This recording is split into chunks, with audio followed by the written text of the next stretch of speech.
Wol of net iepen op snijn? Dat is nog altijd de grote vraag in Dantemadiel. De oproep van 5 kerken om de snijnsreis te bewaren docht een soort stof opwaaien in de gemeente. Grote ondernemers hebben haar al jaren litten, maar hoe denken de Lietse ondernemers erover? Ik ben tjene, dus snijns iepenstelling. Vanuit mijn eigen geloofsovertuiging. Maar ik wil het met mensen ook niet doen, want we hebben een team van 10 mensen.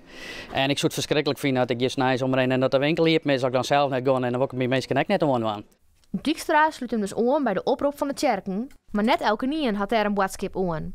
Dus de eigenaar van een beste speciaalzaak goed zelfs neppen vast iepen, maar gunt het ondernemers die erom staan te springen wol. Ik denk wel in deze 24 uur maatschappij dan dat het zin wordt wel biedt. En eigenlijk overal is dat zo, behalve hier in Omkritten. Voor zelf als Lietse ondernemer is het misschien een beetje lastiger, maar misschien ik was om in de toekomst toch iepen te gaan. Dus ik ben wel een groot voorstander van de Keepstein.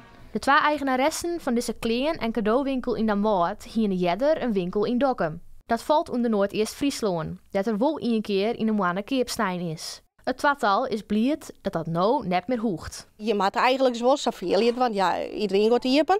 Maar dan heb ik het wel zoiets van, ja, ik zit er zelf net achter, dus mijn personeel die heb ik net aan het werk. Want ik maak er zelf dan nog wat een familiedij van. Meestal gaan we naar de winkel en een bakje mee. Maar ja, mijn gevoel die zei van nee.